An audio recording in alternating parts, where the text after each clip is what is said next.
एक लड़की के पास सुबह 4 बजे व्हाट्सएप पर एक मैसेज आता है। इस मैसेज में एक सुसाइड नोट होता है और 4 लोगों के एक परिवार की फ़ोटो होती है। और इस फोटो के कैप्शन में लिखा होता है, रिंकी ये हमारी आखिरी फ़ोटो है, आज के बाद हम कभी नहीं दिखेंगे।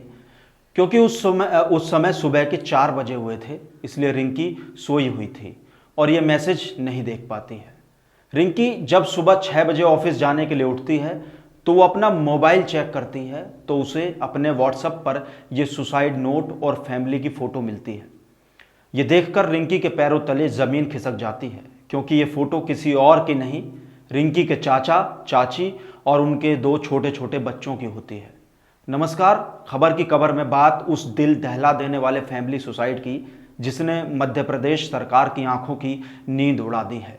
क्योंकि फैमिली सुसाइड का ये केस सीधा नहीं है।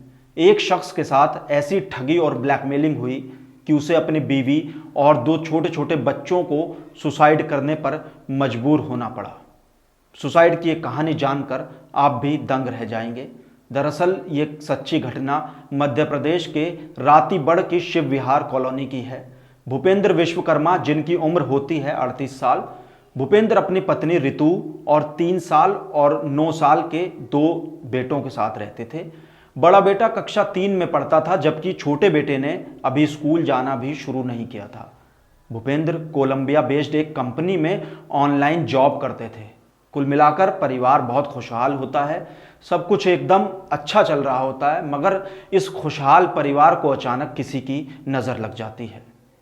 13 जुलाई 2023 की बात है। भूपेंद्र ने एक 4 पेज का लंबा सुसाइड लेटर लिखा, दोनों बच्चों और पत्नी के साथ सेल्फी कैप्चर की, फिर कोल्ड ड्रिंक में सल्फाज मिलाकर दोनों बच्चों को पिला दी। और जब उन दोनों बच्चों की मौत हो जाती है तो भूपेंद्र और उसकी पत्नी भी फांसी के फंदे पर लटककर अपनी जान दे देते हैं। अब बात आती है कि ऐसा क्या हुआ था भूपेंद्र के साथ कि वो अपने 2 छोटे छोटे मासूम बच्चों और पत्नी के साथ उन्हें इतना हृदय विदारक कदम उठाना पड़ा। इस दर्दनाक कहानी की शुरुआत पिछले साल अप्रैल में हुई, जब भूपेंद्र के पास एक ऑनलाइन काम के लिए व्हाट्सएप पर मैसेज आता है।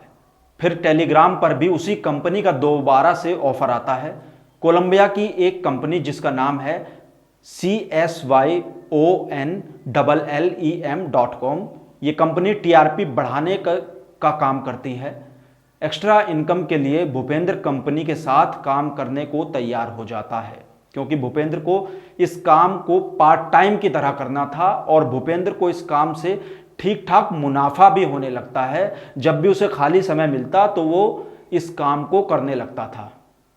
पर इस काम को करने के लिए भूपेंद्र को कंपनी में अपने कुछ पैसे भी इन्वेस्ट करने होते थे। कुछ दिन तक रिटर्न देने के बाद कंपनी ने भूपेंद्र को ज्यादा मुनाफे का लालच देकर और ज्यादा इन्वेस्टमेंट करवाने को कहा, जिसके लिए भूपेंद्र अपनी सारी जमा पूंजी लगा देता है और भूपेंद्र के पास अब सारे पैसे खत्म हो जाते हैं। लालच में आकर भूपेंद्र अपने 3 बैंक अकाउंट से सारा पैसा निकालकर इस कंपनी में लगा देता है। अब कंपनी भूपेंद्र पर और ज्यादा पैसा इन्वेस्ट करने का दबाव बनाती है तो वो लोन लेने की सोचता है, लेकिन सिबिल खराब होने की वजह से उसको लोन नहीं मिलता। तो वो कंपनी से संपर्क करता है और लोन नहीं मिल पाने की बात बताता है। तो कंपनी उसे लोन लेने के लिए एक ऐप के बारे में बताती है और इस ऐप के माध्यम से लोन लेने को कहती है। भूपेंद्र इस ऐप के माध्यम से लोन लेकर सारा पैसा उसी कंपनी में इन्वेस्ट कर देता है। वो अपना सारा पैसा पानी की तरह कंपनी में लगा देता है और धीरे धीरे भूपेंद्र पर लोन ऐप का कर्ज बढ़ने लगता है। इस ऐप का लोन भूपेंद्र नहीं चुका पाता, इसलिए अब उसे धमकियां मिलनी शुरू हो जाती हैं। लोन ऐप कंपनी के नाम पर कई लोग फोन करके धमकाने लगते हैं कि लोन पे नहीं करोगे तो अश्लील फोटो सोशल मीडिया पर वायरल कर दी जाएगी और फैमिली मेंबर समेत सारे रिश्तेदारों को भेज दी जाएगी। इसके एवज में भूपेंद्र से मांगे जाते हैं 17 लाख रुपए। ये लोग भूपेंद्र के मोबाइल और कंप्यूटर में क्लोन बनाकर सारा डेटा एक्सेस कर लेते हैं और इन्हें कुछ वीडियो उसके कंप्यूटर और मोबाइल में मिलती हैं इन वीडियोस को वो एडिट करके भूपेंद्र और उनकी पत्नी का अश्लील वीडियो बना लेते हैं और फिर इनके तमाम रिश्तेदारों, भाई बहनों, पड़ोसियों को भेज दी जाती है ये वीडियो। इस बात से भूपेंद्र घबरा जाता है और साइबर सेल में शिकायत करने की कोशिश भी करता है। 7-8 जुलाई को साइबर सेल में उसने शिकायत भी की थी।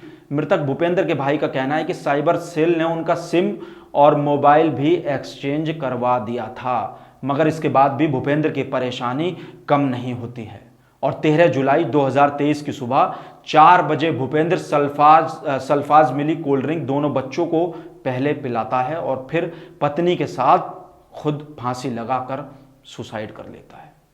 पुलिस को भूपेंद्र के घर से 6 पैकेट सल्फाज के मिले हैं, साथ ही 4 पेज का एक लंबा सुसाइड लेटर मिला है। सुसाइड नोट में घर के बाकी सदस्यों से इस कृत्य के लिए माफी मांगी गई है और लिखा है कि शायद हमारे जाने के बाद सब अच्छा हो जाएगा। साथ ही निवेदन किया गया है कि हमारे जाने के बाद मेरे परिवार वालों को लोन के लिए परेशान ना किया जाए, रिश्तेदार या सहकर्मियों को भी परेशान ना किए जाने का जिक्र इस लेटर में है। साथ ही सुसाइड नोट में सभी का एक साथ सामूहिक दाह संस्कार करने और पोस्टमार्टम ना किए जाने की भी इच्छा भूपेंद्र के द्वारा व्यक्त की गई है। मध्य प्रदेश के गृह मंत्री नरोत्तम मिश्रा ने सुसाइड के इस मामले में एसआईटी का गठन कर दिया है। लोन देने वाले एप्लीकेशंस को भी चिन्हित किया जा रहा है और इस पूरे मामले की सख्ती से जांच की जा रही है। आगे भी क्राइम की और ऐसी खबरों के लिए हमारे चैनल खबर की खबर को सब्सक्राइब कर लें और शेयर करना बिल्कुल ना भूलें।